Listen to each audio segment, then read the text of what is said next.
बिस्मिल्लाहिर्रहमानिर्रहीम। अस्सलाम वालेकुम स्टूडेंट्स।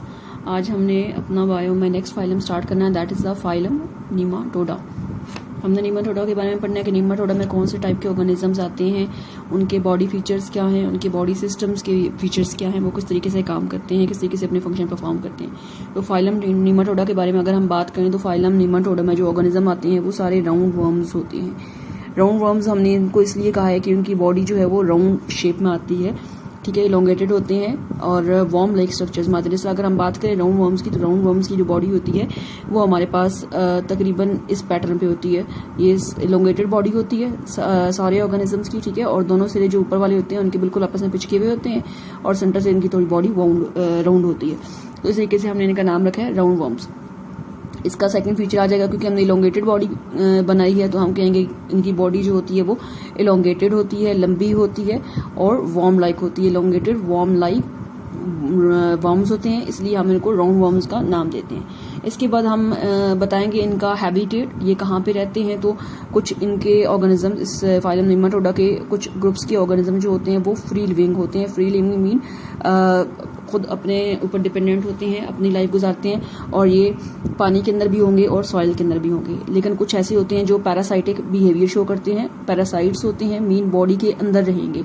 तो पैरासाइट्स बॉडी के अंदर रहेंगे, ऑब्वियसली नुकसान करेंगे, बॉडी के अंदर डिजीज काज करेंगे। जिस तरीके से अगर हम पैरासाइट की बात करें तो बच्चों के अंदर जो पेट के कीड़े होते हैं, ठीक है, पिनवॉर्म्स जिनको बोलते हैं, एस्केरिस लुम्ब्रिकोइड्स होते हैं, तो वो सारे पैरासाइट्स आ जाएंगे। जो फ्री लिविंग में होते हैं वो रेप्टाइड्स वगैरह आते हैं। ये आपकी बुक में लिखा हुआ है, आप लोग वहाँ से फर्स्ट पैराग्राफ के अंदर इनके नेम देख लीजिएगा, ठीक है। इसके मैं यहाँ पे जस्ट लिख रही हूँ सी एलिगेंस, इसका हाफ नाम लिख रही हूँ, ठीक है। सी मीन सीनोराइटस और एलिगेंस आगे इनका नाम है। और इस तरह पैरासाइट में मैं यहाँ पे एस्केरिस लिख रही हूँ। एस्केरिस लुम्ब्रिकोइड्स इनकी एग्जांपल होती हैं, पिन वर्म्स इनकी एग्जांपल्स होती हैं, ठीक है। इस तरीके से और भी बहुत सारे विप वर्म्स आते हैं। तो ये वर्म्स जो होते हैं जो हमारी बॉडी के अंदर होते हैं, डिजीज काज करते हैं, तो इनकी कुछ बॉडी फीचर्स हैं। इसके अलावा अगर हम इनकी बॉडी फॉर्मेशन देखें कि स्टार्ट जब होता है, एम्ब्रियो बनता है, लार्वी इनका होता है, तो बॉडी फीचर्स, बॉडी कहाँ से स्टार्ट होती है। तो बॉडी में तीनों लेयर्स आती हैं। ये होती है बॉडी इनकी ट्रिप्लोब्लास्टिक बॉडी होती है। ट्रिप्लोब्लास्टिक का कल भी मैंने आपको बताया था। इट्स मीन कि इसमें तीनों लेयर्स आती हैं। एक्टोडर्म जो आउटर लेयर होती है, इसके बाद मेसोडर्म जो सेंट्रल लेयर होती है, और इसके बाद हमारे पास इंटरनल लेयर आती है एंडोडर्म्स। तो इनकी बॉडी में भी तीनों लेयर्स मौजूद होती हैं, ट्रिप्लोब्लास्टिक होते हैं। इसके बाद सिमेट्री की इनकी बात करें तो कल भी हमने बात की थी, फाइलम जो पढ़ा था उसकी सिमेट्री की, तो वो भी बायलैटरल सिमेट्री शो कर रहे थे। तो इनकी भी जो सिमेट्री होगी बॉडी की वो बायलैटरल होगी, इनकी सिमेट्री भी बायलैटरल सिमेट्री होगी। तो ये हमारे पास इनके कुछ कैरेक्टरिस्टिक है। अब एक चीज है सीलोम कैविटी, जो हमने कल पढ़ी थी, बताया था मैंने आपको कि सीलोम कैविटी कैसे होती है, कैसे बनती है, क्या होती है। तो इसमें जो सीलोम होती है वो ट्रू सीलोम नहीं होती, इसमें सीडो सीलोमेट इनको हम बोलते हैं, क्योंकि जो सीलोम होती है वो सीडो सीलोम होती है। अब सीडो का मतलब होता है फॉल्स, ठीक है, मतलब सही वाली सीलोम नहीं होती बल्कि फॉल्स होती है। फॉल्स मतलब प्रॉपर उसका स्ट्रक्चर नहीं बनता। प्रॉपर स्ट्रक्चर कैसे बनता है कल भी बताया था आपको। ये सबसे पहले आउटर लेयर हो जाएगी, ठीक है, एक्टोडर्म की। उसके बाद सेंटर में आती है एंडोडर्म की लेयर। अब सीलोम जो होती है ना वो मेसोडर्म बनाती है। मेसोडर्म कैसे सीलोम बनाती है कि जब मेसोडर्म इस सराउंड करती है एंडोडर्म को, ठीक है, इस तरीके से और इस तरीके से, तो ये सेंटर में जितना एरिया बन जाता है कैविटी का, इसको बोलते हैं सीलोम, और ये ट्रू सीलोम होती है। लेकिन जब ये सीलोम यहाँ पूरी नहीं बनती है, जब बनती है सीलोम इस तरीके से कि एक्टोडर्म ये बाय वाली लेयर आ गई, एंडोडर्म सेंटर वाली लेयर आ गई, और मेसोडर्म सिर्फ यहाँ पे मौजूद है, वो आगे आके उसने एंडोडर्म को सराउंड नहीं किया, तो इस तरीके से जो सीलोम बनेगी वो होगी सीडो सीलोम, मतलब वो फॉल्स सीलोम होगी। हम यहाँ ब्रैकेट में लिख देते हैं फॉल्स। ट्रू सीलोम नहीं होगी बल्कि फॉल्स सीलोम होगी। तो ये वाली सीलोम जो मौजूद है नीमाटोडा के अंदर है, ये वाली ट्रू सीलोम होती है, ये नीमाटोडा के अंदर मौजूद नहीं है। तो इस तरीके से यहाँ पे सीलोमिक स्ट्रक्चर भी इसका हो गया। इसके अलावा इनकी बॉडी, मैंने जो ये बॉडी बनाई है इसमें मैंने कोई सेगमेंट्स ड्रा नहीं किए, कोई पार्टीशन नहीं की। तो ये जो बॉडी होती है वो होती है अनसेगमेंटेड बॉडी। इनकी बॉडी में कोई सेगमेंट्स नहीं बने हुए, कोई पार्टीशन, कोई डिवीजन नहीं हुई भी, तो अनसेगमेंटेड बॉडी होगी इनकी।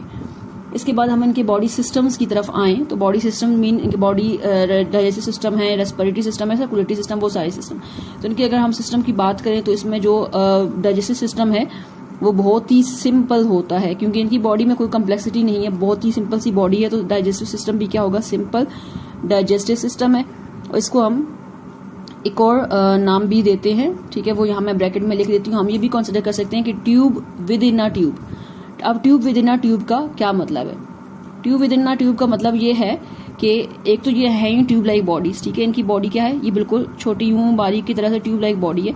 तो इसके अंदर एक ट्यूब मौजूद होती है जो माउथ से लेके, माउथ ये ऊपर वाला पोर्शन, माउथ से लेके यहाँ एंड एनएस तक जाती है। तो माउथ से एनएस तक एक और ट्यूब जा रही है जो डाइजेस्टिव सिस्टम बना रही है। तो हम कहेंगे ट्यूब के अंदर एक ट्यूब है, बिल्कुल सिंपल डाइजेस्टिव सिस्टम है, कोई प्रॉपर स्ट्रक्चर्स मौजूद इसके अंदर नहीं होंगे। इसके बाद अगर हम बात करें इनके एक्सक्रीटरी सिस्टम की, ठीक है, डाइजेस्टिव सिस्टम के बारे में हमने बात करी है, tube within a tube. अगर हम एक्सक्रीटरी सिस्टम की बात करें तो वो होता है ग्लैंडुलर एक्सक्रीटरी सिस्टम, ठीक है। दो टाइप के सिस्टम्स होते हैं, एक होता है glandular excretory system, glandular type हम उसको बोलते हैं, और एक हम बोलते हैं उसको एच शेप। अब ये जो ग्लैंडुलर है और एच शेप है, दोनों का क्या डिफरेंस है? तो ग्लैंडुलर डाइजेस्टिव एक्सक्रीटरी सिस्टम जिसके अंदर होगा, इसका मतलब है फॉर एग्जाम्पल ये इसका अगर बॉडी है, ये इसका एंटीरियर एंड है, एंटीरियर मतलब ऊपर वाला पोर्शन, माउथ वाला पोर्शन।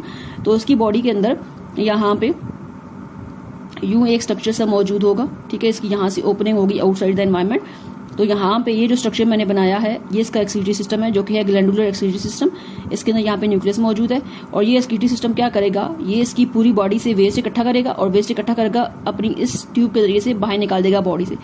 ये जो ट्यूब मैंने बनाई है, ये जो कप लाइक स्ट्रक्चर ऊपर बनाया है, इसको बोलते हैं रेनेंट सेल, ठीक है। ये रेनेट सेल हो गया। और ये जो ट्यूब पीछे बनी है, ये हो गई है रेनेट ट्यूब। मैं यहाँ पूरा नहीं लिख रही, आर्ट ये लिख रही हूँ। रेनेट ट्यूब बन गई है, तो रेनेट सेल क्या करेगा, सारा वेस्ट मटेरियल इकट्ठा करेगा बॉडी से, रेनेट ट्यूब को देगा, रेनेट ट्यूब ओपनिंग के जरिए से बॉडी से बाहर निकाल देगी।